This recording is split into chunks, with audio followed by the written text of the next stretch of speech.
Boa tarde a todos, é um prazer estar com vocês novamente no Clube da Excelência Comercial. Meu nome é Vincent Parkin, sou sócio-diretor da Halifax Consulting, junto com a Cíntia Brás, que está aqui comigo. A gente tem o enorme prazer hoje de receber o nosso grandíssimo e ilustre amigo Daniel, que quando estava de tempo de BIT, né, era também um concorrente meu, né? Porque eu fabricava barbeador e ele também. Então, foi legal porque o teu início de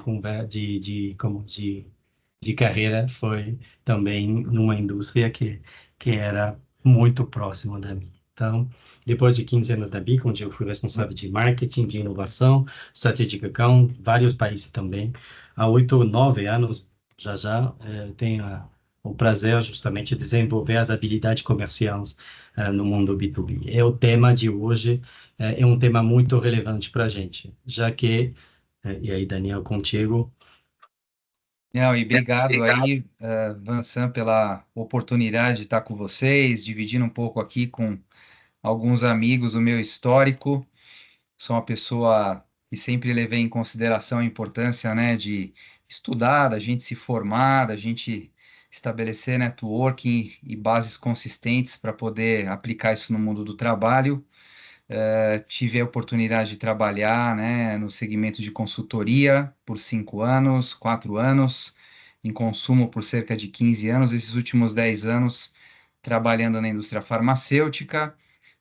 Já puxei muita pasta, né, como a gente brinca, trabalhei no campo, seja como consultor, seja como que account manager, e fui progredindo, trabalhando também fora do Brasil, tendo responsabilidades por PNLs e inclusive por regiões. E acho que é o mais interessante aqui, independente do segmento, do setor, né? Esses princípios que a gente vai conversar um pouquinho hoje, acredito que eles são válidos para negócios B2B, B2C, e o que eu sempre carrego comigo, né, ao longo dessas transformações e inovações para beneficiar os shoppers, os consumidores e desenvolver as pessoas, o privilégio de a gente trabalhar com grandes marcas, né? Marcas que são marcas dentro do segmento de consumo e farma, que passaram por momentos diferentes de transformações, mas que sempre a área comercial atuou como um pilar muito importante, né, para poder seguir na missão de cada uma delas de entregar valor para os consumidores e para os shoppers. Bom, seja muito bem-vindo, como Muito falei. É um prazer obrigado. estar contigo. Embora aqui a gente tenha um grupo pequeno de pessoas que entra aqui, também o evento está replicado em muitas redes sociais, mas os que estão aqui podem ficar com a câmera ligada e com o microfone para justamente participar, porque o objetivo do que a gente promove aqui na Halifax é acompanhar o diretor comercial justamente em resolver temas que às vezes são muito estratégicos e outros temas que são muito operacional.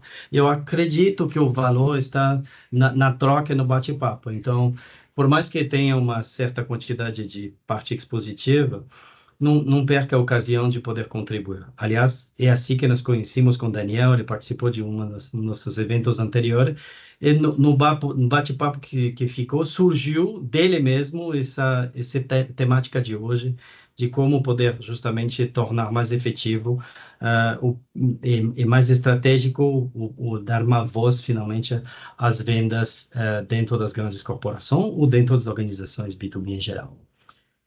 No que a gente se dedica na Halifax, justamente é isso, é melhorar há 20 anos os últimos 50 centímetros da sua proposta de valor, que é justamente essa interface, esse encontro do teu time com o cliente, para a realização desse valor em particular. Fazemos isso em 28 países, com grandes marcas e alguns prêmios do qual nos reconhecemos. E aqui no Brasil, há mais de 5 anos, participamos justamente da conscientização dos desafios que a área de venda tem, né? Num país tão vasto, num país tão escasso de talentos, e quando digo talentos, é simplesmente que não temos o recurso, como, por exemplo, podemos ter a experiência, Daniel, nos Estados Unidos, de ter um pool quase infinito de talento e busca no mercado. Aqui sabemos que existe uma escassez bastante mais estrutural pela própria constituição do país. Então, aqui a ideia é poder sempre prover de algumas orientações seja consultiva, seja de assessment, seja de treinamento, seja de condução da transformação. Mas sem mais, vamos no nosso assunto de hoje. Então, com Daniel, com muito carinho, a gente preparou para vocês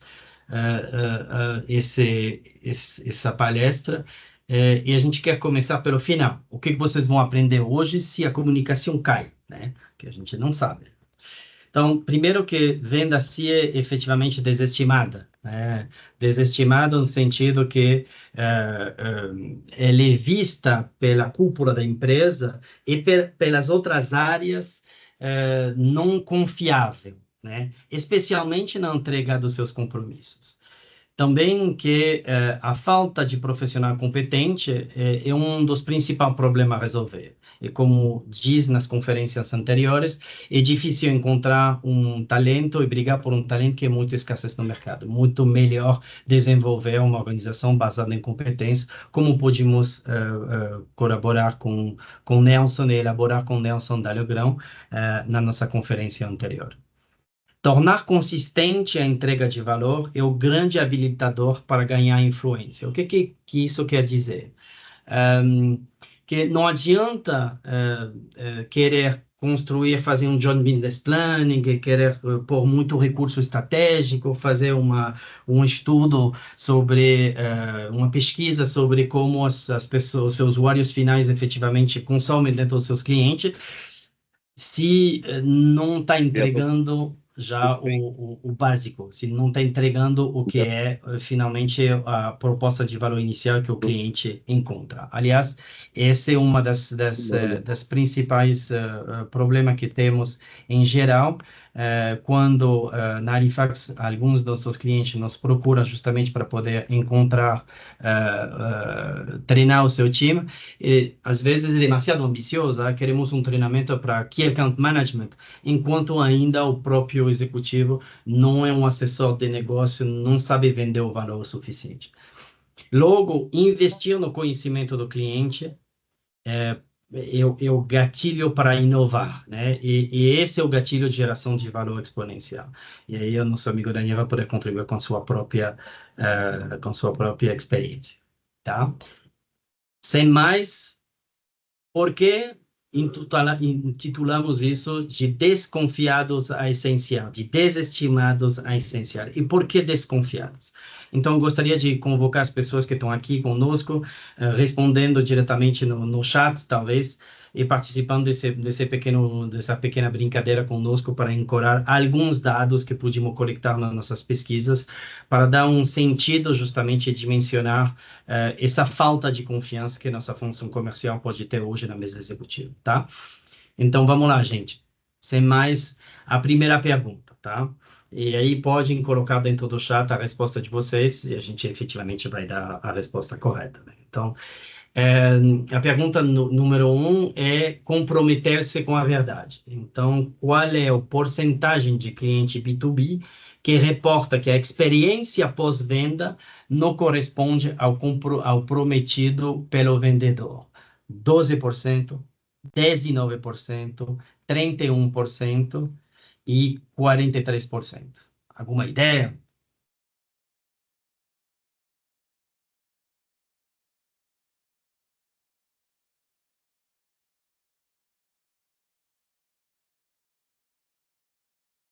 31,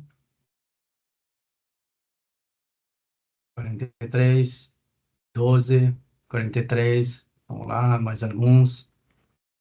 De que lado está inclinando a balança? 31. Parecerá que já existe um nível de consciência bastante alto e, infelizmente, né, o que reporta hoje uma pesquisa feita para Bain & Company, né, aqui sobre executivos comerciais, é que o que se encontra logo depois nos customer service é uma reclamação à altura de 43%. 43% das conversas que estão com saque já notam que a experiência não é exatamente o que o contrato, finalmente, não é o que o vendedor prometeu.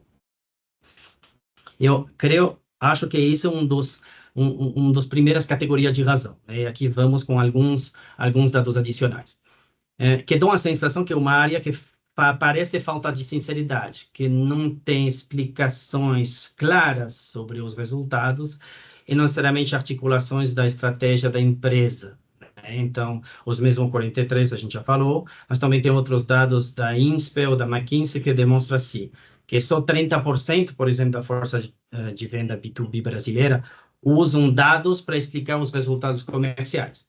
Então, quando acontece ou não acontece, por exemplo, a previsão, a explicação não é uma explicação circunstancial, 30% é bem baixo. E que 65% aí dos CEOs brasileiros acredita que venda não está alinhada com a estratégia da empresa, deixando finalmente como uma função meio que desconexa no olho do executivo do resto do alinhamento da empresa, tá? Vamos para a segunda. Segunda pergunta.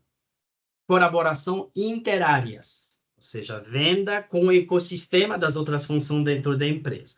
Qual é a porcentagem da empresa brasileira atuando no setor B2B que tem uma forte colaboração, que declara ter uma forte colaboração entre vendas e os demais departamentos, né?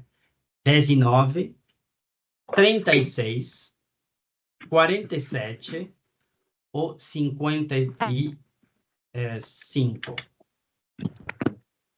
Tem uma turma que está aí que eu acho que conhece bastante isso. Depois a gente até comenta.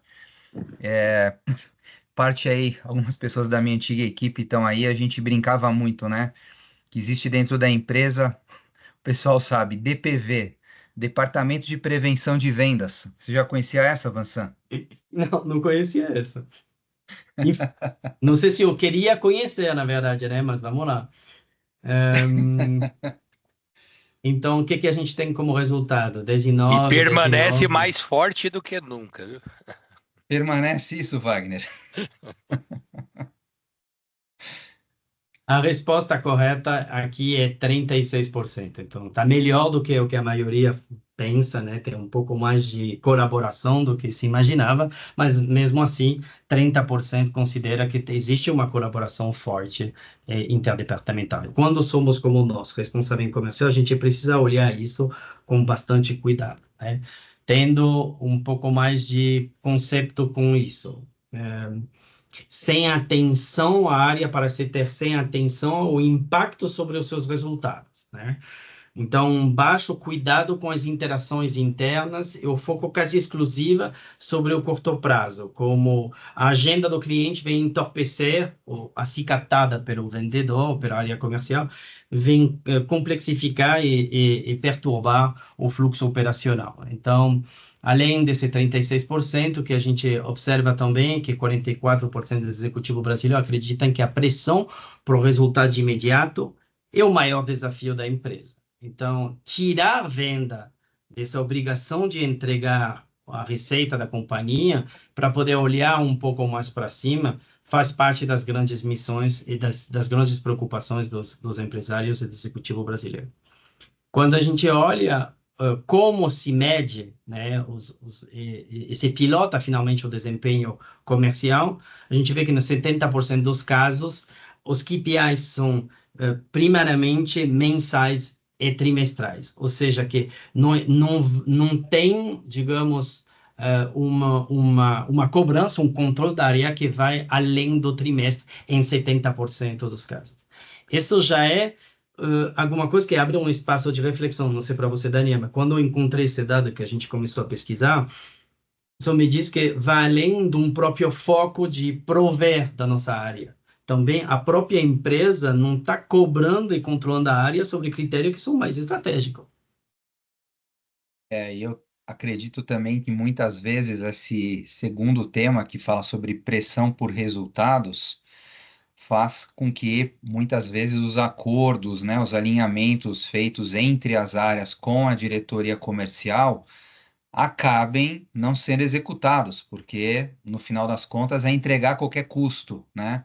Então, acredito que empresas menos estruturadas, né, menos organizadas, né, acabam sofrendo muito mais esse impacto, né? E a realidade do Brasil, a gente sabe, né, com enfim, uma instabilidade econômica, né, com desafios, né, no poder de renda, né, da população, fazem com que a gente acabe tendo um pouco mais de concentração de vendas no final do mês, e isso acaba impactando, né, não só no mês, mas nos meses subsequentes. Isso desestrutura o sistema, né? Então, acaba se conectando também com o tema desse webinar, né? Porque você acaba gerando perda de credibilidade junto com o top management, né? E se esse top management não entende que, na verdade, não é um mês que vai fazer a diferença, mas é a entrega do ano, né? De um período mais longo, isso coloca em xeque, né? Quem executa tudo isso, que no final acaba sendo a área comercial, né?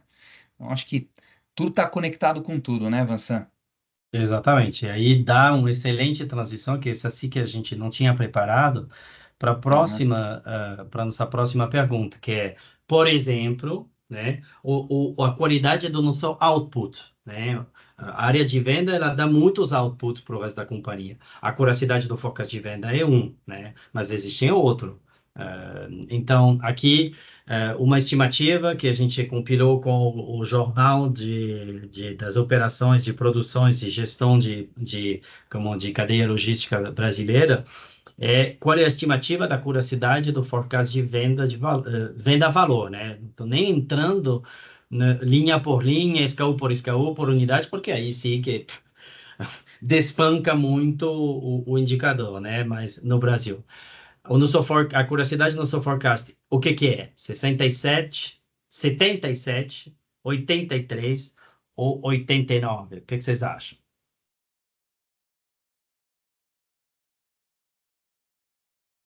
Já vejo carinha mais doída, sabe?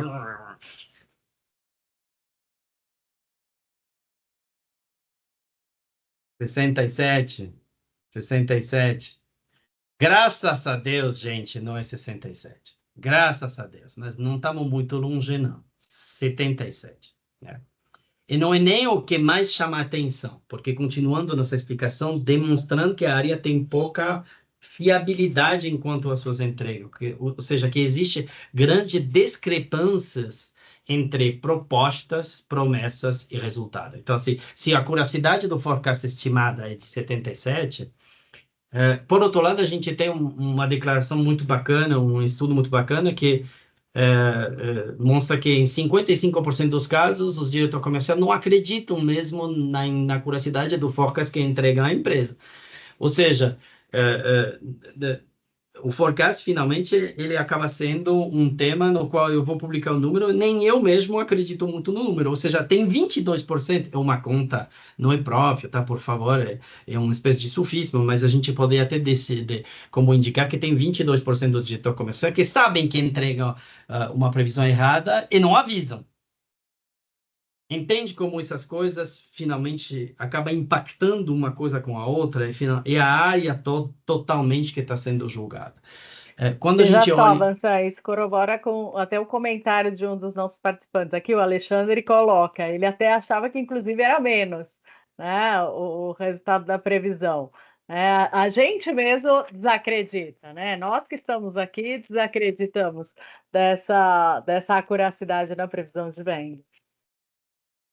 E aí eu acho que entra um tema que é muito importante, que é a governança, né, das organizações comerciais, porque se tem uma coisa que todo mundo sabe, né, que acaba gerando muita perda de credibilidade, né, e isso, de novo, impacta na voz da área comercial para ela poder estar lá na mesa executiva, é você trazer surpresa, né? Você traz surpresa para um CEO, você traz surpresa para um diretor financeiro, para o cara de supply, tudo isso não é positivo, né? Isso aí mina, né, essa credibilidade. Então, apesar de, né, o nível de acuracidade ser muito desafiador, eu acho que tem um outro problema que é isso, que ferramentas existem na gestão do negócio para evitar que as surpresas cheguem em cima da hora, né? Quando não dá tempo de fazer mais nada, né? E aí a governança, né, responsabilidade da área comercial é muito grande, né, em relação a isso. Exatamente. E meio que um ciclo vicioso a gente está começando a ver, né? Se o phasing dos meus pedidos da minha venda chega muito para o final do mês, eu deixo concentro, por exemplo, muito na última semana, vamos lá, 50% do resultado do mês. Puxa, a minha capacidade de entregar um forecast preciso está muito na mão da ponta. Quando está muito na mão da ponta, está muito aleatória. Porque a gente vai entregar depois para vocês a nossa leitura feita a raiz de 1.100 assessment de competência que a gente fez desde 2018, que a gente está aqui no Brasil, sobre a população dos vendedores, e o que a gente observa é que existe, evidentemente, uma grande carência. Portanto, provavelmente a gente tem pessoas talentosas como você, Daniel, que estão no topo da empresa, que sabem fazer todos os jobs, mas quanto mais a gente deixa, a gente está numa pirâmide de competência invertida.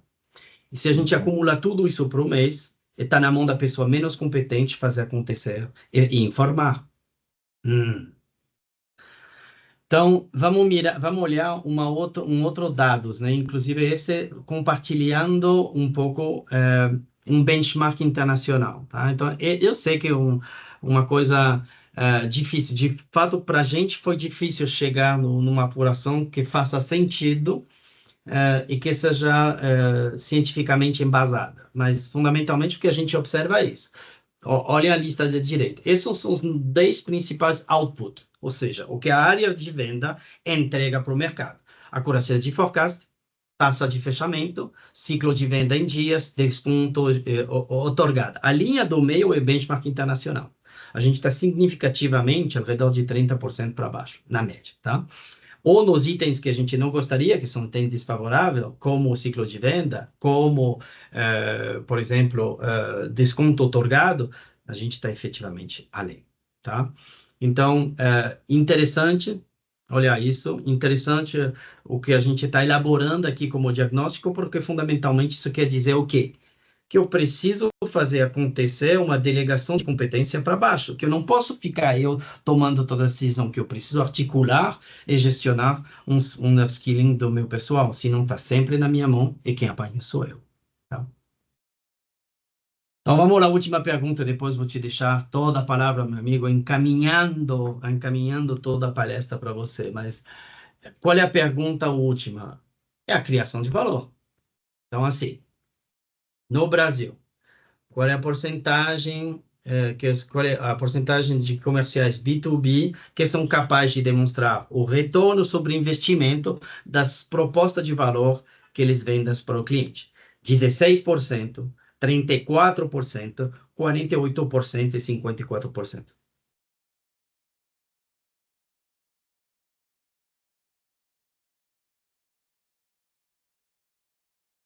(16) 34, 16, 34.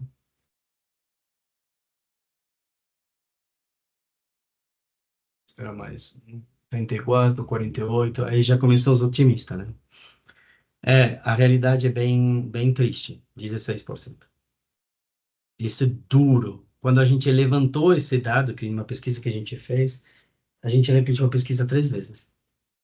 Mas depois a gente comparou com aquilo que a gente vai mostrar para você, que é o resultado dos nossos assessments de competência, na verdade, bate quase na decimal. Então, vamos lá. A última razão é devido a uma eficiência insuficiente, um nível de competência técnica, de manejo dessas conversas. E por isso a gente faz essa questão, a nossa missão aqui no Brasil, os últimos 50 centímetros da sua proposta de valor. E vamos lá.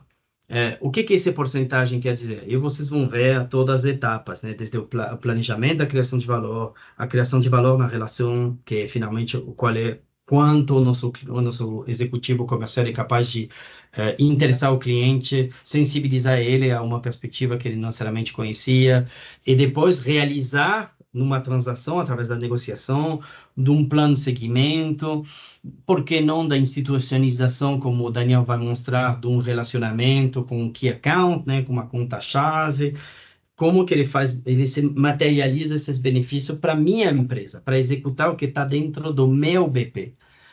O porcentagem mostra o porcentagem de executivo dentro dos 1.100 e tralalá, que a gente avaliou, que está num nível de proficiência, ou seja, ele executa essa etapa não de forma excelente, é funcional. A gente vê que no planejamento de valor está o quê? 1/2, mais ou menos. Mas é quando a gente factoriza o do meio, que é a capacidade dele de educar o cliente sobre como comprar, porque o cliente não sabe, o que comprar, né? E finalmente vender essa diferença que ele vai cobrar por preço, está bem baixo. Factorizando tudo isso, dá menos de 10%. E, sobretudo, o 24 aqui é muito alarmante. Esse é assim. Demora menos de 15 minutos, e a gente faz muito com a Cynthia roleplays de negociação, justamente para medir, jogando o papel dos seus clientes para medir a competência de negociação e a preparação de negociação dos seus executivos. Isso quer dizer que em menos de 15 minutos a gente consegue tirar todo o desconto, toda a condição comercial, absolutamente toda, zerar tudo ao nosso favor. O que acontece? O que vocês observam? O vendedor volta de dentro da companhia e começa a negociar para dentro. Chefe, o cliente quer fechar, mas precisa de mais desconto. Se você não dá mais desconto, se a gente não conseguir, a gente vai perder a venda. Tá vendo? Então, aqui o ponto é, essa delegação para cima da negociação, ou vocês assumem a negociação, ou vocês dão mais desconto, é muito ineficiente na realização. E na função primária, esquece todas as anteriores. Não cumprimos a nossa palavra, gerando uma pouca credibilidade dentro das outras funções da empresa. Ok. Mas se ainda assim a gente conseguir trazer uma qualidade de resultado, uma qualidade de venda alta, seríamos perdonados. O ponto aqui é que não conseguimos, a menos da metade, tá?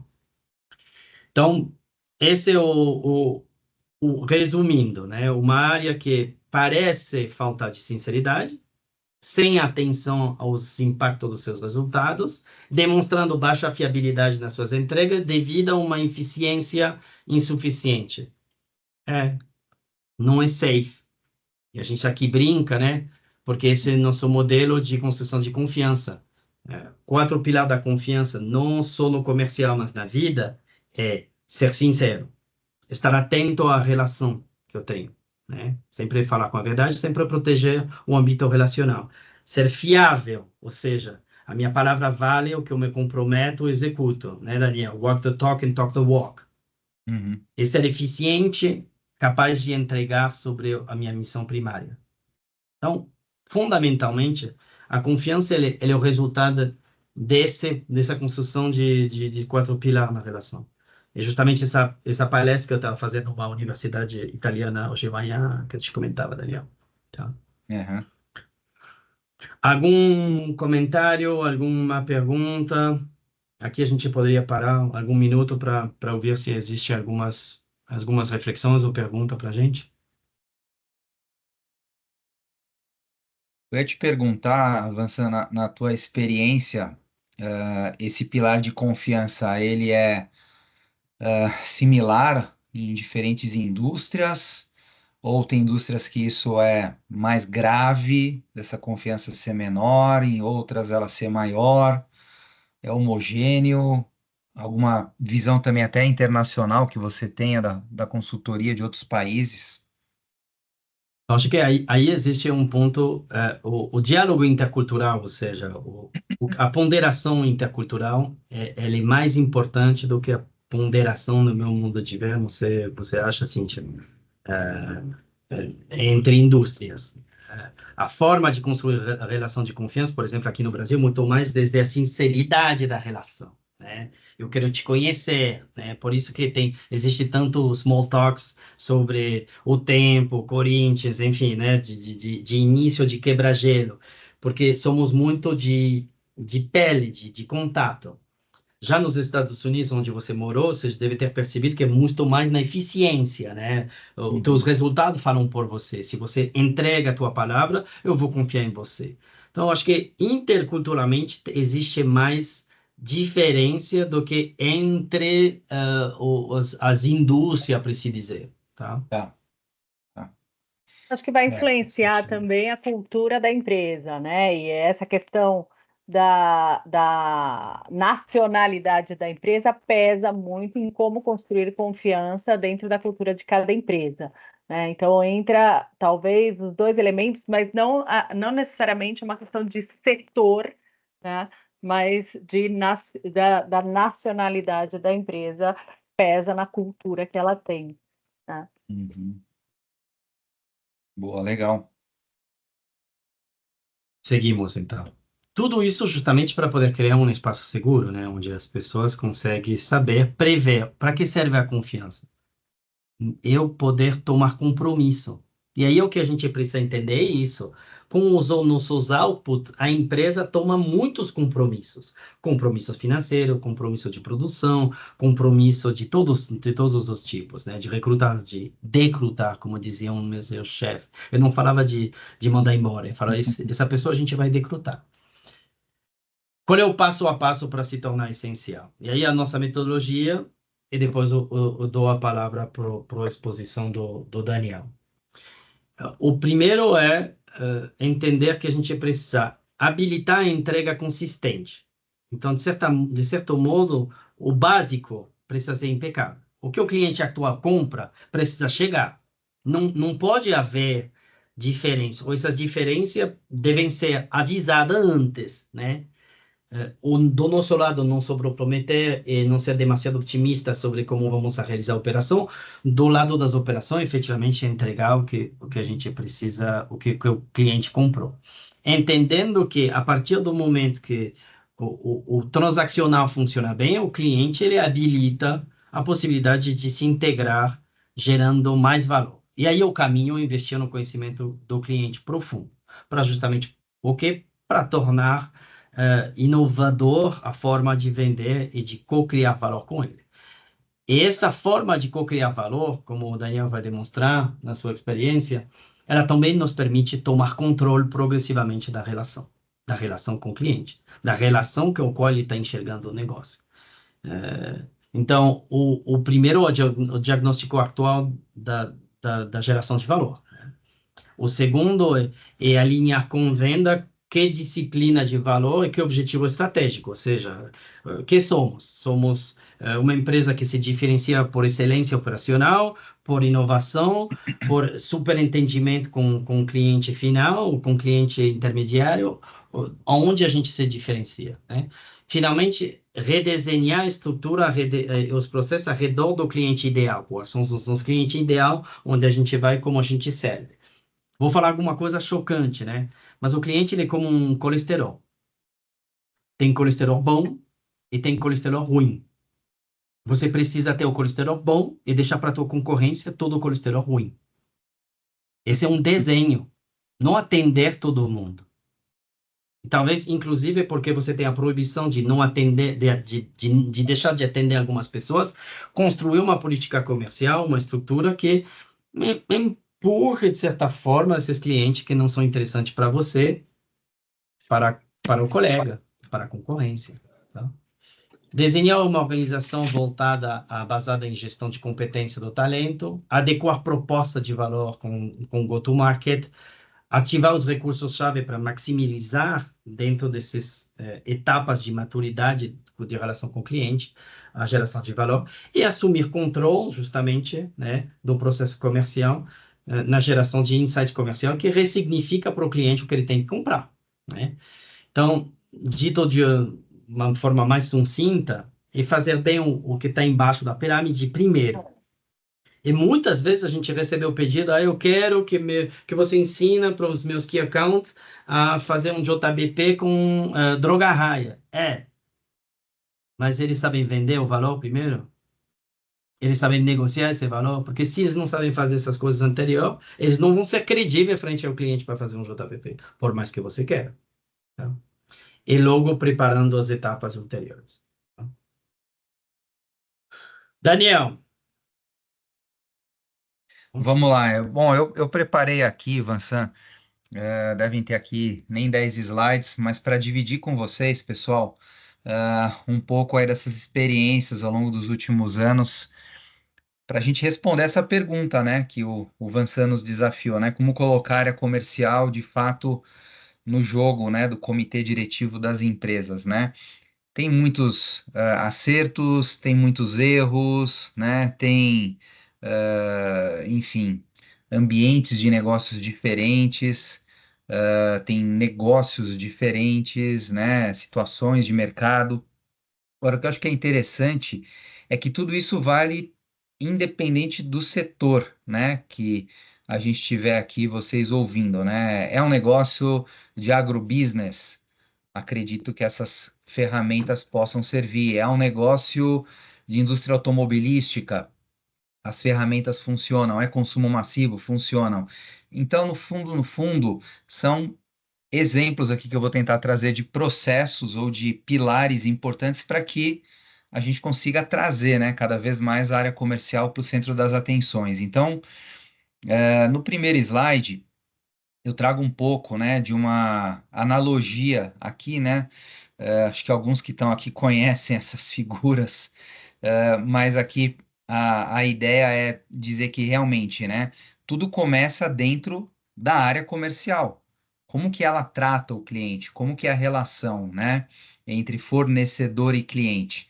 E a brincadeira aqui é falar sobre a bolinha, né? Uma bolinha que a gente quer que ela esteja percorrendo a quadra de uma forma que a gente dê cortada no nosso, né, cliente, ou que a gente quer a bolinha, na verdade, quicando no ar por o maior tempo possível, para que, na verdade, todo mundo aproveite, né, da melhor forma essa relação, né, que seja uma coisa divertida e não agressiva, né? Então, uh, se a área comercial ela não transmite essa visão, né, que a relação fornecedor e cliente tem que ser construtiva, você já coloca aí um elemento de conflito, né, na visão da alta gestão da empresa sobre o que a nossa área faz, né? É uma área que só vai gerenciar problema, não vai construir nada. Na verdade, é uma área que está lá para dar cortada, né? Fazer o oponente literalmente escorregar na quadra, e aí, que nem o Mattioli que está aqui, quase rompeu o joelho, né, Mattioli? Você deve lembrar dessa história, né? Mas, enfim, eu acho que é um pouco disso, né? Sim. Que começa como contexto dessa discussão que a gente tem que colocar na mesa. A nossa área é uma área que tem que construir negócios, né? Depois, aqui, acho que no próximo slide, também é um modelo que eu trabalhei muito, né, ao longo dos últimos anos, e com a equipe da Adium a gente reforçou isso muito dentro da empresa, e a área, ela tem que ser uma área o menos transacional possível para ser uma área que fale de desenvolvimento de negócios. Isso passa por vários pilares, né? Passa por um pilar de ter um foco lá no externo, né, no shopper, no consumidor, e não só na relação B2B. Ela passa por você olhar o plano de negócios, né, em um timeline um pouco mais longo do que a entrega do mês, né? Ela passa por você trabalhar de forma colaborativa entre as diversas áreas, como a gente tinha falado. Ela fala muito sobre rentabilidade, né, e não só volume e produto SKU, e principalmente ela tem uma preocupação proativa com relação ao abastecimento, né, dos produtos e dos serviços. Então, o nome do jogo é que empresas mais desenvolvidas já não chamam mais, né, a área comercial de comercial, elas chamam a área de desenvolvimento de clientes, porque o propósito da área é desenvolver negócios, né? Então, o comercial está associado a dar o tapinha nas costas, né? Dar o pedido do final do mês, dar um desconto maior, né? Chorar na bacia das almas, né? Precisamos entregar um número de qualquer jeito. O que que a gente vai fazer aqui, né?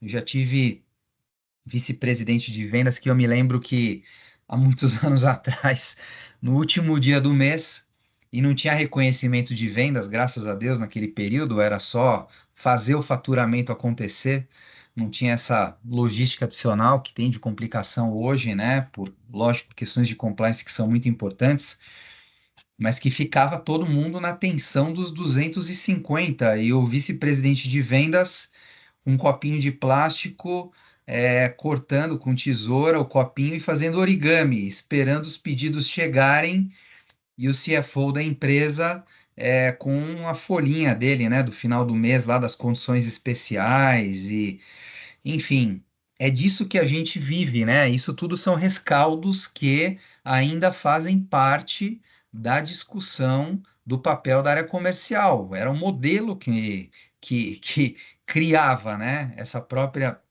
deturpação, né, da função da área comercial e que a gente agora, aos poucos, está percebendo que tem como mudar isso, né? Eu tinha um presidente que chegava na minha mesa e falava: o último dia do mês, vamos fazer folia. Então, assim, eu tinha dado uma missão a um das minhas executivas de capturar ele numa gira fictícia, para que ele não esteja justamente no escritório no último dia, porque senão ele desautorizava tudo que a gente ama. Exatamente. Aqui, o que eu tento trazer um pouco de analogia, né, é também que se a gente quer estar presente na mesa da liderança executiva, a gente precisa falar a linguagem, né, da liderança executiva. Então, a gente precisa transformar os elementos, né, comerciais, e aqui são 4 pilares que eu venho trabalhando também e refinando esse modelo ao longo desses anos aí de estrada, né? Que cada um desses 4 pilares conseguem falar a língua, né? Da alta gerência da empresa. Então, quando você fala de go-to-market, né? Certamente você consegue conectar isso com o top line da empresa, você consegue falar isso com alocação de recursos, você fala disso com agilidade, né? Na disponibilidade de produtos, de lançamentos, né? De estratégias de marketing. A parte da inteligência, né, comercial tem tudo a ver, né, com melhoria de bottom line, né, com EBITDA das empresas, com produtividade e principalmente insights, né, que muitas vezes as áreas comerciais ficam relegadas, né, num segundo plano, de não serem responsáveis por trazerem insights. E, na verdade, elas têm uma responsabilidade enorme, né, porque elas estão perto do cliente, estão perto do competidor, estão perto lá do PDV, onde as decisões de fato acontecem. Então, olha a riqueza, né, da área e o potencial que ela tem para influenciar. Execução nem se fale, né? Se você não tem uma execução comercial bem feita, você não entrega sellout, não entrega share, não entrega distribuição, que está lá na lista dos objetivos de qualquer executivo C-level, né? Do comitê das empresas, né? E pense em organização, né? O Flávio também trabalhou muito com a gente como consultor, né? Do programa de alta performance. E lá a gente viu a importância, né, de você usar a organização comercial como uma forma de reforçar a cultura da empresa, né, de eliminar, né, os elementos que estão desconectados, né, ou de reforçar aquilo que você quer que promova, né, a imagem da corporação. Ela vai estar ligada a turnover, né, a pessoas mais motivadas que não vão querer sair da empresa, né, e isso tudo vai desembocar na reputação, né, que também é um KPI muito importante de qualquer CEO, né?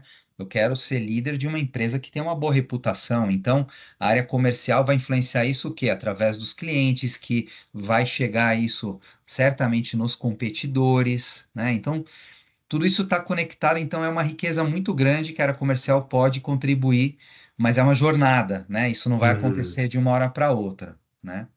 Exatamente. E aí, como a gente faz essa jornada? Então eu trouxe aqui um exemplo, né, de cada um desses pilares aqui, bem rápido, né, para a gente falar de como que esses elementos se concretizam na prática, né? E o primeiro deles, que é o go-to-market, está muito ligado à segmentação, né? Não existe área comercial que não segmente os seus clientes, né? Podem ser os clientes do B2B, podem ser os clientes que vão estar lá na ponta, junto com o consumidor, né? No caso da indústria farma, por exemplo, os tipos de pontos de venda que existem, os tipos de clientes que existem, né, os segmentos de farmácias mais estruturadas, até as independentes. E aqui tem uma brincadeira, né, que eu vi uma vez e eu achei genial, porque na prática a gente acha que é fácil segmentar, né? E se a gente olha de uma forma bem high level, de uma forma bem genérica, a gente olha duas descrições que podem se aplicar a clientes, e da mesma forma aqui falando de duas pessoas, a gente vai falar, não, mas são as mesmas pessoas, né? Não sei quantos de vocês já viram essa brincadeira, mas né? Olha aí, dois homens nascidos em 48, ingleses, que casaram duas vezes, duas coisas, dois monstros completamente diferentes. Imagina fazer isso com os clientes e com os pontos de venda, colocar todos dentro do mesmo saco. Não vai dar certo, né? Você imagina esses dois caras aqui tomando um chá junto, né? Das 5 lá com a rainha da Inglaterra. Eu não queria estar presente para ver o que ia acontecer, não. E aí, falando aqui de uma forma mais técnica, né? Existem os critérios, e podem ser critérios, né, para você segmentar menos ácidos, menos sofisticados, mais sofisticados, né? Mas aí, ao longo da minha experiência, eu vejo que o que que é muito legal, né? Você começar a entender não só como você está dentro do cliente, mas como o cliente está dentro da tua categoria e como que ele está performando e qual é o potencial, né? Então são KPIs bastante interessantes e envolvem, lógico, né? Cobertura da tua força de vendas, um critério geográfico, né? O próprio canal. E aí, critérios até qualitativos, né? O nível de alinhamento estratégico. Eu vou colocar no mesmo saco um cliente que é muito transacional de um cliente que é muito estratégico. Enfim, aí eu acho que a criatividade, né? E a capacidade de lidar e de ponderar com todas essas variáveis vão qualificar, né, para que você tenha uma segmentação inteligente que possa ser medida e traduzida em resultados, né, sem dúvida nenhuma. Então, Então, aqui é é, uma ilustração do bom colesterol e do é, colesterol ruim, entende? Não estou falando do Rei ou do Ozzy Osbourne, gosto dos dois, mas eu estou falando exatamente dessa viagem que a gente precisa fazer. Quando a gente faz esse trabalho, a gente está decidindo para quem a gente quer ir. E não sei você, Daniel, mas quando a gente está sendo provocado para saber, a gente provoca as empresas para saber o quê, mas o que que é o key account para você? Ah, é um cliente que compra muito. O que mais? E a gente acaba tendo essa confusão entre um cliente que compra muito, mas que é muito transacional, de alguém que realmente colaborando. Então, assim, esse é o primeiro passo de todas as maneiras. com certeza. E a segmentação, né, gente, ela está muito ligada, né, à questão também de outros elementos da política comercial, do nível de serviço que você vai ter, da quantidade de recursos que você vai colocar, mas ao mesmo tempo, né, adorei aquela paisagem lá. Eu, por mim, já estava lá agora, hein, naquela praia. Mas tudo bem. Você quer Mas acontecer, isso ok. tudo são jornadas, né? A gente não consegue construir isso de uma hora para outra, né? Então, por isso que, de novo, isso leva tempo. Você não consegue fazer uma transformação e entregar um mês, né? Então, você tem que tomar cuidado enquanto que você dosa isso, né? Da equipe para que isso seja consistente, né? Falando aqui de inteligência, né? Eu queria trazer o exemplo aqui de Revenue Management, né, que é uma função relativamente nova, ela não tem, acredito que mais de 10 anos, né? Ela começou na indústria de hotelaria, na indústria de turismo, de passagens aéreas, né? E hoje a gente vê muito isso na prática, né? Quando você entra num site e vê os preços flutuando, né, de acordo com a procura, de acordo com o horário, de acordo com, enfim, outras variáveis, você vê essa flutuação. Isso nada mais é do que revenue management, é você aplicar inteligência financeira para os aspectos comerciais do negócio, né? E aqui a gente teve alguns casos bastante interessantes, né, que foram feitos em uma das empresas que eu trabalhei, onde você coloca essa área como um pilar debaixo da área comercial ou da área financeira, mas que leva a elementos extremamente importantes, né, para você medir o resultado, né, dos elementos financeiros dentro da tua relação comercial. Então, ela passa por você ter uma estratégia, né, dos teus objetivos, e você ter uma cultura, né, de áreas que também estejam interessadas a entender esses KPIs e prover as ferramentas e poder ter esses sistemas fluindo. E ela toca, né, aqui nesse quadrante verde aqui no meio, em temas muito importantes, como você otimiza preços, como que você cria uma política comercial ideal, como que você mede rentabilidade dos clientes, como que você otimiza portfólio de produtos mais ou menos rentáveis, como que você avalia o retorno das campanhas, né? E isso é muito complexo, mas é um papel da área comercial moderna, de entender quanto que está sendo gasto nos clientes. E, de novo, isso não acontece de uma hora para outra. Para isso, você precisa ter muito apoio de finanças, né, da área de TI, a ponto que você consiga desenvolver ferramentas como essa que eu estou colocando embaixo, onde nessa empresa a gente tinha uma visibilidade, né, do investimento da rentabilidade por cliente. E a gente podia fazer simulações, mas levou 2, 3 anos para se chegar no nível desse, né? Lógico. Depois, o próximo slide, Vansan, eu acho que a gente fala bastante sobre execução, né? E a execução está muito ligada a você construir planos de valores com os clientes, e esses planos, eles dependem muito, né, do nível de relacionamento e do nível de parceria que você quer ter e que o cliente quer ter, né? Que são duas coisas Exato. diferentes. Você pode estar Exatamente. lidando com um cliente que para ele você não é estratégico, você não é importante, você não tem um papel no P&L dele, na margem de contribuição dele, né?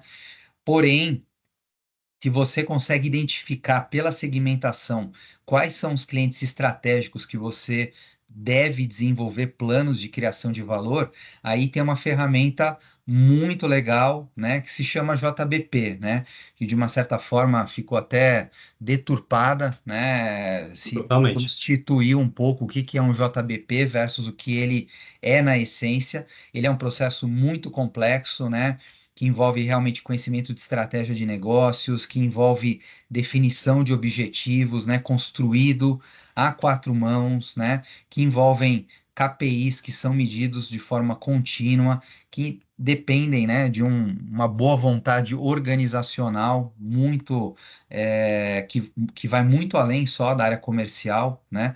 Até chegar no que a gente chama de JVC, que é o Joint Value Creation, que é justamente você medir o valor que você entrega, por exemplo, através de uma otimização de um processo logístico, através de um lançamento de produtos exclusivos, através de uso de uma ferramenta, né, que é de propriedade de um cliente para você poder promover o aumento do market share desse cliente no determinado negócio.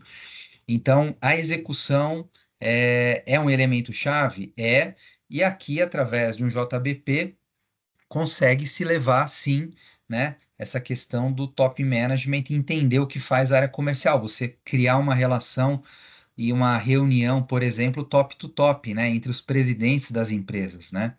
Óbvio que às vezes você faz essas reuniões e muitas vezes o presidente está lá sem entender exatamente qual o papel dele, né?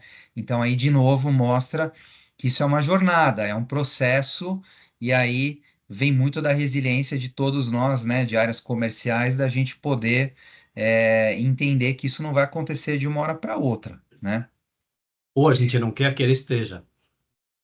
Isso também, em alguns momentos, sim. E aqui a organização, né, onde eu acredito muito na liderança da área comercial para poder colocar uma agenda, né, regular, para colocar realmente certos fóruns onde a área comercial lidera, né, as atividades de marketing, da área de geração de demanda, da área de supply, da área de finanças. Então, se a área comercial opera de forma errática, de forma transacional, e não define exatamente onde ela vai atuar, como é que o top management vai, de fato, né, dar visibilidade para a área? Agora, se você começa a criar essa sistematização, impacta-se no negócio. Isso passa muito por um modelo de competências, né, onde você tem muitas vezes o modelo de competências da empresa e é muito importante se criar um modelo de competências da área comercial, né, onde você tem não uma sobreposição, mas uma complementação, né? Então, através aí de assessments, né, enfim, entrevistas, de competências, né, que o próprio time entenda que sejam importantes, o desenvolvimento dessas competências para o time de vendas passa a ser fundamental, né, para você materializar tudo isso no dia a dia, né? E no final das contas, aqui acho que estamos quase no final, tudo isso passa por uma orquestração, né? Onde é muito importante que cada um desses elementos, né, sejam balanceados e aconteçam de forma paralela, né? E de uma forma alinhada às capacidades e aos tempos, né, que você tem de execução dentro da organização. Na última empresa que eu estava trabalhando, nós tivemos, por exemplo, esse tipo de roadmap acontecendo em cada um dos 3 anos, né, onde a gente pôde liderar a transformação comercial.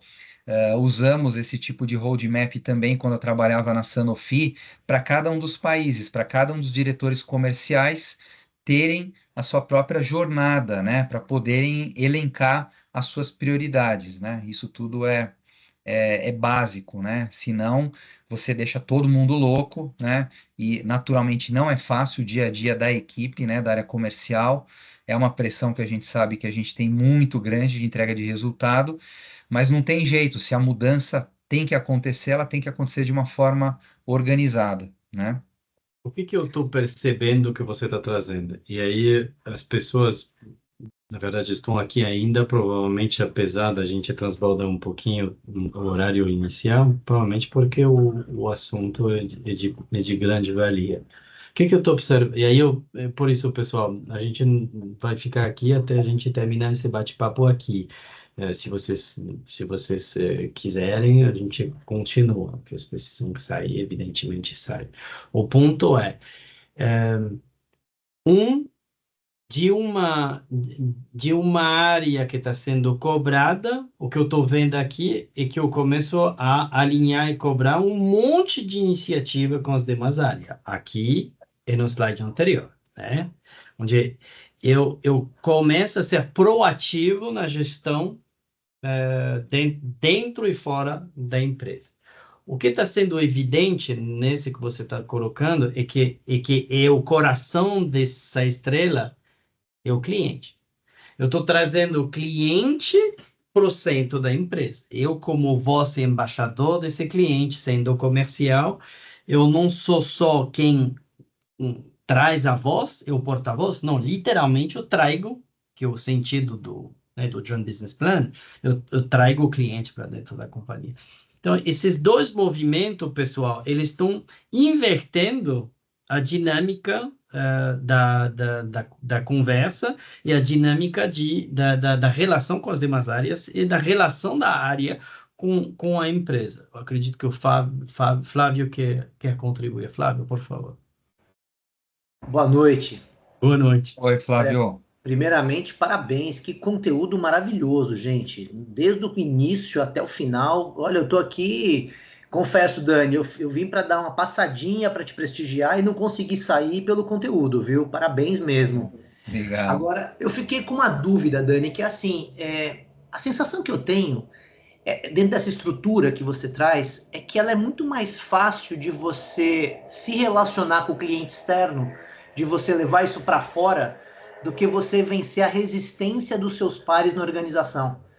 Esse modelo parece que se encontra muito mais barreiras internas. A sensação que eu tenho de pensar no ser humano, faz sentido isso ou não? Faz, acho que a gente vai dividir daqui a pouco um pouco dos aprendizados, das lições, Flávio. Mas sim, é um modelo que incomoda muito, né? É um modelo que você justamente tenta transformar uma área, né? Que como a gente falou no início da apresentação, era uma área que estava lá na Bacia das Almas, sempre procurando entregar a qualquer custo o resultado, né, de forma desorganizada, e que aqui você tem um modelo para ela se posicionar como uma área estratégica, como é uma área de marketing, por exemplo, né, de uma organização. Então, ela causa muita turbulência e por isso que um dos fatores críticos é realmente você ter o apoio da liderança, uma liderança que tenha consistência, de entender que são movimentos que vão acontecer, que vão gerar turbulências no meio do caminho, né, como um avião decolando, mas que no final das contas mostram-se, né, muito eficientes quando você vê que elas são as bases de empresas que são vencedoras no mercado, empresas centenárias, multinacionais, que têm o coração do negócio também como a área comercial, e não só a área comercial fazendo a entrega transacional. Então, a maior prova que isso funciona é que você pega empresas realmente como P&G, por exemplo, que para mim foi uma grande escola, onde isso é realidade do negócio, né? O executivo comercial dentro de uma P&G, ele pode ser o presidente da empresa, como o presidente atual hoje, o André, ele veio da área comercial. Isso não é tão comum no dia a dia, né? Porque justamente é isso, incomoda, traz mudança e nem todo mundo está disposto a passar por isso, né? Um pouco disso, né? Não sei. O Antoniazzi acho que quer comentar também, né? Não, rapidinho, Daniel. Com relação à governança dentro de uma área de excelência comercial, que tem toda, né, que é responsável por tudo isso. Obviamente, eu entendi que isso está debaixo da área comercial, mas quando em empresas que a gente tem um trade marketing estruturado, ele deveria ser o head de tudo isso? Ou, ou, ou não? Eu, bom, fala, Vansan, pode Não, falar. não, não, não, não, não. Depois que tem um caso, você está falando, Alexandre, eu estou pensando numa conversa que eu tive com o CEO da Arkema, que é uma empresa de insumo Nutrição químico. animal. Não, e não só, que insumo químico, né? Sim. Essa semana, entendeu? Então, vai, Daniel, vai ser interessante justamente essa perspectiva, consumo massivo, farma e indústria. Eu acho assim que o trade, ele é parte desse movimento, dessa jornada, né? Mas isso, em empresas mais estruturadas, passam pela cabeça de um PMO, né? De alguém que realmente faz a gestão da transformação da empresa, que apoia um diretor comercial, como eu pude viver isso quando eu tinha uma posição regional, né? Onde tinha realmente uma figura que orquestrava tudo isso. Mas o trade, na minha opinião, ele está muito mais ligado aqui a go-to-market, à execução. Quando você fala de inteligência, por exemplo, na indústria farmacêutica, você já tem áreas, né, de BI, de excelência comercial, que estão muito mais ligadas a esse tema. E a parte de organização, por outro lado, muito ligado também ao trabalho do que faz a área de recursos humanos e que apoia em parceria junto com o diretor comercial no desenvolvimento de programas, né, de capacitação. Então, acho que vai depender do tamanho da estrutura da empresa, né? Vai depender do Tá. segmento, né? E nada impede que a área de trade comece como o primeiro guardião desse movimento de transformação, né? Eu acho que lá na Sim, Adium, a gente sim. passou por um movimento desse de transformação e a área que inicialmente mais apoiou esse movimento foi trade marketing, porque é a área que acaba tocando, né, os primeiros pilares que são mais chaves, né, de você ver a materialização desse resultado. Então, o trade ajuda muito, né, na questão da segmentação dos clientes, junto com a área de inteligência. O trade ele é fundamental na hora de você traduzir essa questão de quais são, né, os fundamentos das marcas para você ter uma execução de qualidade, mas não pode parar no trade, né? Isso acaba envolvendo toda a organização e outras áreas que apoiem, né? Está super claro. Legal.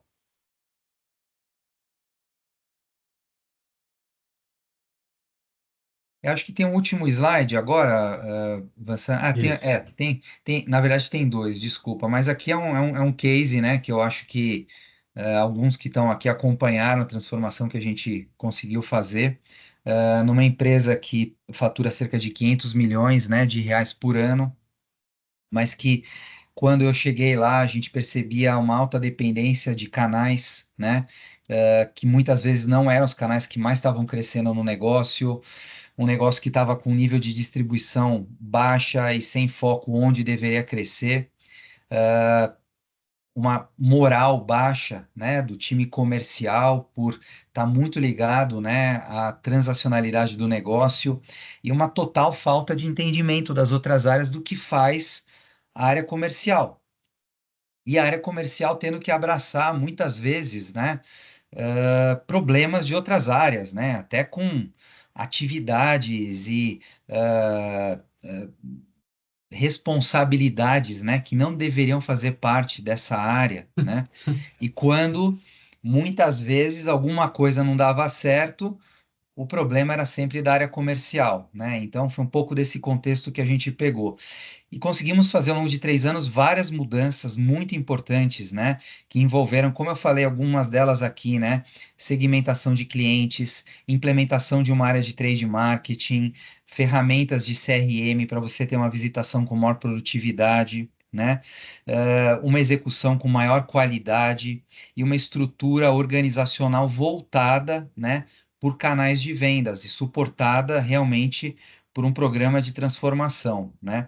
E tudo isso aconteceu basicamente sem grandes inovações, sem aumento do time de demanda, de prescrição, sem aumento de produtividade, né, dos representantes.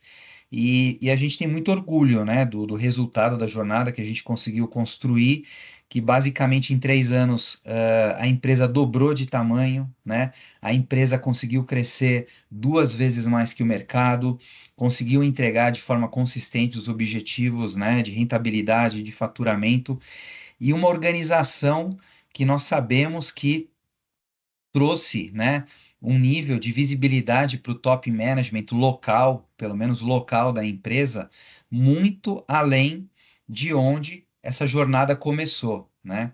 E lógico que aí você coloca, né, no meio de tudo, de toda essa dinâmica, mudanças de mercado, mudanças de liderança, né, na organização, na matriz da empresa, que certamente podem ter levado a mudanças no caminho, né, na decisão, né, do modelo dele ser ou não seguido, mas que de fato eu acho que é um case bem legal que ilustra isso, né, como a área passou a fazer parte da discussão, né, e de tomadas de decisão tão importantes que impactaram dessa forma, né, com, por exemplo, a imagem, né, da empresa junto com clientes chaves, né, e com as próprias áreas internas, né, dando um respaldo muito grande para o desenvolvimento dos negócios, né? Então, isso não aconteceu de uma hora para outra, isso aconteceu através de um trabalho de time, né? Isso é extremamente importante, não foi um trabalho do Daniel, mas é um trabalho de equipe, né? Maravilhoso que a gente conseguiu fazer e que mostra toda essa complexidade, né? De você entregar o resultado do curto prazo, mas promover uma transformação significativa, né? E, de novo, mais importante de tudo isso, né? Referendado pelos clientes, né? Que é um outro tema, né, Vansan? Não adianta a gente fazer e mostrar PowerPoint e construir história se na realidade o cliente não está entendendo, né? O resultado que isso tudo leva. Então, a voz do cliente é onde a gente consegue sinalizar tudo isso, né?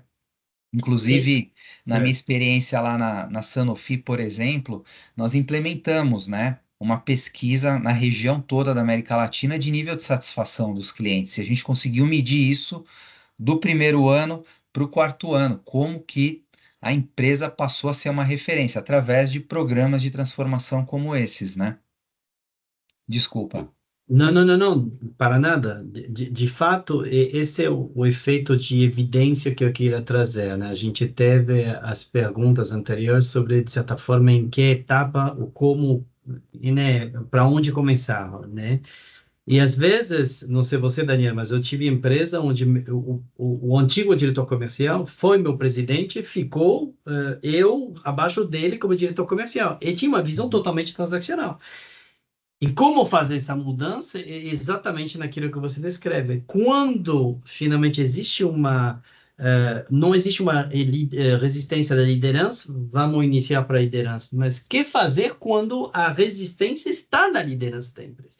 E aí está o que o Daniel acabou de mostrar. Não sabia porque eu não tinha conversado contigo sobre isso da Sanofi, mas é exatamente isso. É trazer a voz do cliente para dentro da companhia. Fazer que o mercado finalmente obriga, de certa forma, ou pondera a agenda executiva da empresa para se fazer entender. E, de novo, quando a gente fala de customer centricity ou de viagem do cliente, tem muita gente que coloca isso na parede e vende muito, sem entender o que exatamente isso quer dizer.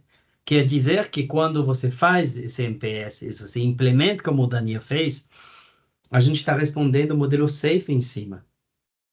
A gente está capturando o insight e a gente está se casando com o compromisso de resolver o que o cliente devolve. Se não fazemos isso, vai ser mais uma experiência decepcionante, que aí sim vai começar a afetar a reputação da empresa. E não é mais para dentro, aí para fora. E aí impacta a agenda do CEO, porque a reputação da empresa, por definição, é da competência do CEO. Com certeza. E eu acho que aí entra a questão da agenda, né, do CEO, né? O quanto que a agenda do CEO ela é uma agenda de curto prazo e quanto que ela é uma agenda baseada num programa de mudança, né? E infelizmente a gente sabe que muitas vezes acontece a busca do bônus, a busca do resultado do curto prazo e no final das contas isso aí impacta, né, na qualidade dessa execução. Então o que eu percebi também na minha experiência é que empresas que têm uma visão estruturada no top management, do top management, tornam esse processo muito mais permeável, né? Lógico. Então, quando você não tem consistência, né? E a empresa não entende isso, e aí não é só o diretor comercial que vai conseguir fazer isso, né? Mas vir isso do dono, né? Vir isso realmente dos acionistas da empresa é um risco que você coloca, né? De que no início é bonito e aí depois a primeira turbulência isso pode se tornar um problema, né? E esse programa desmoronar. Então, o caso que eu estava falando, né? Da Sanofi, acho que eu posso até falar isso publicamente, é realmente um exemplo claro, né? De que você tinha líderes da região da América Latina visionários e que entendiam que esse movimento tinha que ser feito de forma consistente. Então, eles apoiavam a qualquer custo, né? E por outro lado, tem empresas que isso ainda é mais fragilizado, né, esse movimento. Então, não adianta, é a realidade, né? A gente gostaria uma coisa, mas vai enfrentar outras. Parece que a Mas gente é pago, né? Exato, mas mesmo assim, o único. Olha, vou contar uma história aqui. O Bruno Bicker, o CEO da empresa, era filho do fundador, Aham. presidente, CEO e presidente do conselho de administração, representava os interesses da família dentro da empresa. Ele falava: eu tenho tenho um dono, tenho um chefe, sim. São os milhões de consumidores que eu tenho. É Esse isso ele aí. pode ele pode me mandar embora, ele pode me desligar a qualquer momento. Então, quando a gente não conseguia reverter o julgamento dele, a gente ia na pesquisa, a gente achava insight que nos dava pé justamente para poder fazer o plano que era que ia no sentido do cliente, o sentido do consumidor. Sem mais transição, eu acho que fica bem armado aí eu tenho os 10 aprendizados, meu amigo. Eu acho que esses aprendizados, eles envolvem processos, envolvem a gestão, né? Torear o board, envolve liderança de times, né? Mas eu acho que, começando aqui pela parte de cima, né? Precisam ter sempre KPIs, né? KPIs, KPIs, KPIs, e isso ser monitorado. Não tem como você ter a iniciativa e não ter a acabativa, né? Como falam, você não sabe para onde você está indo, né? Eu também aprendi muito que muitas vezes o board não entende as complexidades das áreas comerciais. Então, não deixe de mostrar, não deixe de exemplificar essas complexidades. Traga o board para o negócio, né? Traga para o ponto de venda, traga para os clientes, né? E também mostrar para o board, né, e como processo, né, que os clientes não são perfeitos, né? Muitas vezes a liderança acha que você quer cadastrar um produto e o cliente tem obrigação de cadastrar, que ele tem um processo que aperta um botão, no dia seguinte o produto está na loja, né? Então, existem processos que precisam estar cada vez mais claros, né, na mesa executiva, né? Aí entra muito essa questão, né, de ter a liderança no campo, conectar as lideranças dos clientes e da indústria. Aí entra um pouco essa questão que eu acho que o Flávio estava falando, né, sobre os egos internos, né?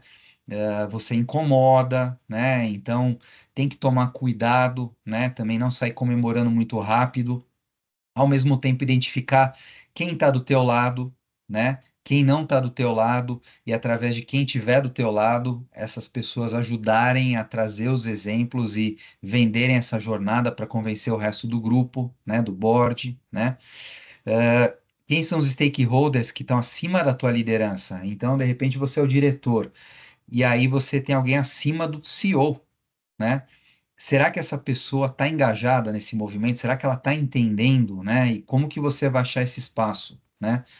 E a questão, lógico, né, que é uma jornada de transformação. Então, é uma mudança longa, ela vai envolver mudança de cultura e você vai precisar ter muito o teu líder de RH junto com você para te apoiar nessa transformação. Isso é um desafio, né, para as áreas de recursos humanos hoje em dia. E aqui no último grupo, né, é lógico, a liderança, as pessoas são fundamentais, né, dos times comerciais. Então, você todos ouvir em cima, ouvir ao lado, ouvir abaixo, né? E lógico que suportando o time, removendo os obstáculos e liderando pelo exemplo, que para mim é um princípio, né, de liderança inegociável, né? A gente tem que facilitar a vida das nossas equipes, né? E colocar a mão na massa sempre que precisar e suportar e blindar a equipe, né? Não é ser paternalista, né? É, na verdade, poder suportar a equipe para poder desenvolver essa jornada, né? Então, acho que essas minhas 10 dicas aí de ouro que espero que possam ser aproveitadas aí por vocês. Parabéns, muito obrigado. Alguma pergunta antes que a gente vá à conclusão? Comentários?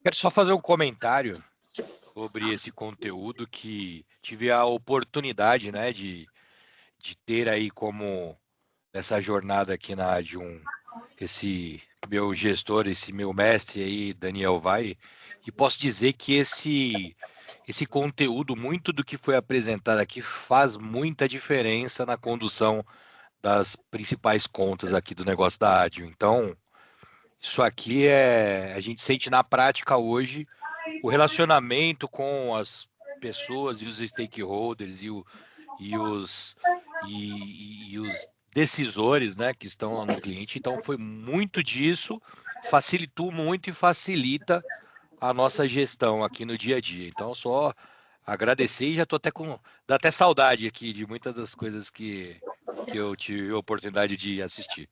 Parabéns. Eu também não posso deixar de falar, né, Dani, um minutinho. Eu acho que o melhor momento que a gente viveu na experiência recente contigo foi quando a gente lidou com todo esse conteúdo e quando a gente ganhou o maior respeito, o maior valor dos clientes, de fato.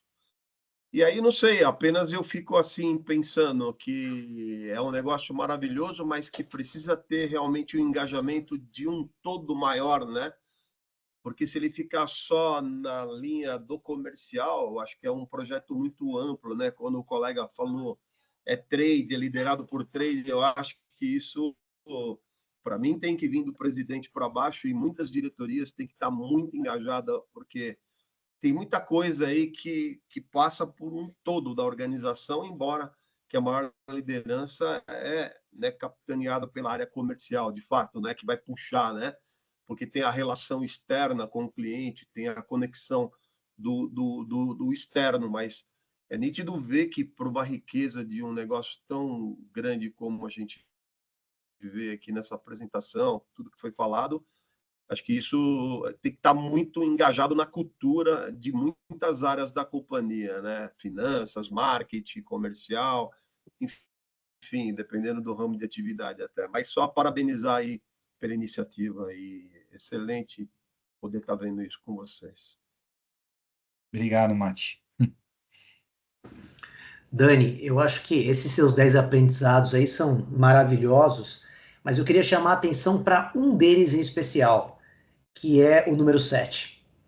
Eu acho que ele faz muita diferença no processo. Faz muita diferença, né? Mas muito legal, parceiro. Parabéns aí pela apresentação, viu?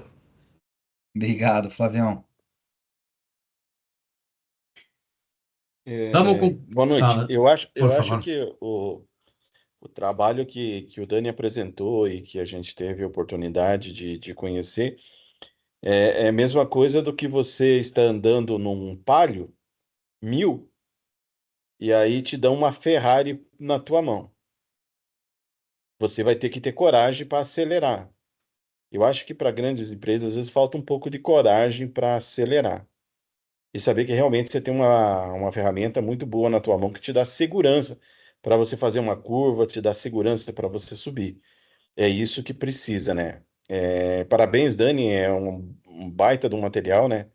E a gente, quando olha, que nem o Wagner falou, né? Dá um pouco de saudade daquilo que a gente fez, mas muita coisa do que você apresentou hoje, ele está intrínseco dentro do nosso trabalho, né? Que é a questão de você absorver aquilo que é bom e aquilo que é bom sempre fica. Parabéns aí, sucesso. E vocês, isso aí, Robson.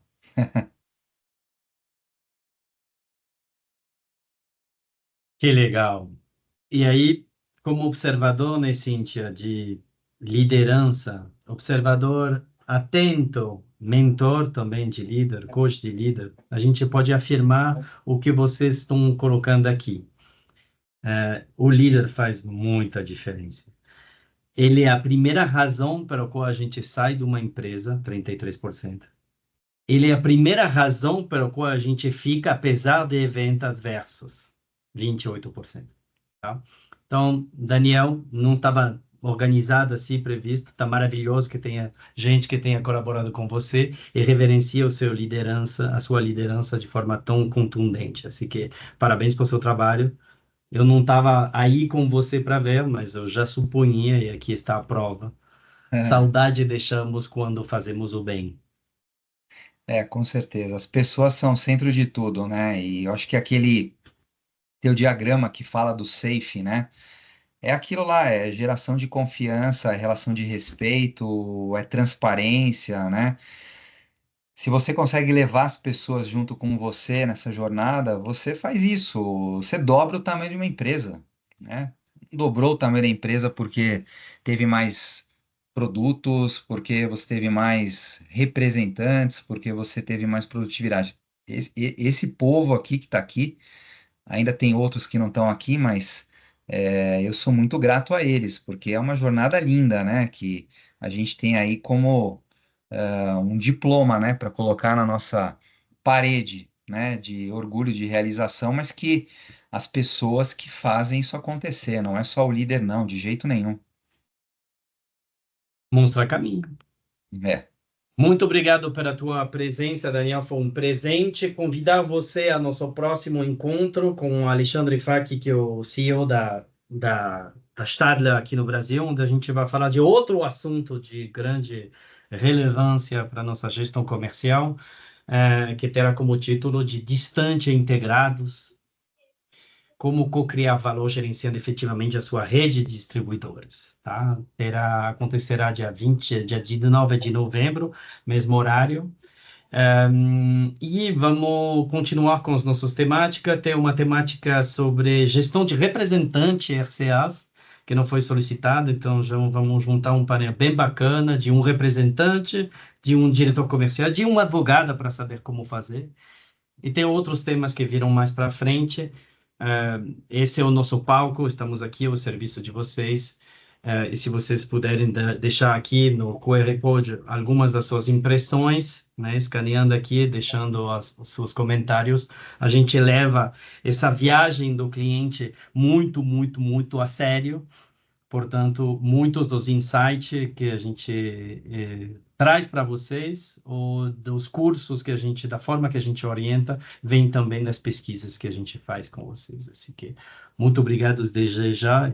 E, Daniel, um enorme prazer de ter tido vocês. Com certeza será não a última, pelo menos da nossa parte. Muito Não, obrigado a muito todos pelo seu obrigado, apoio. Vansan, você, a Cíntia, é um prazer aqui a gente poder dividir um pouco disso, vai ficar gravado para depois a gente poder replicar, espalhar isso, mas é uma honra estar aí com vocês, uma empresa tão séria, uma empresa com uma envergadura tão grande, de me convidarem para isso, e quero aprender e seguir muito perto aí com vocês, com certeza. Obrigado, viu?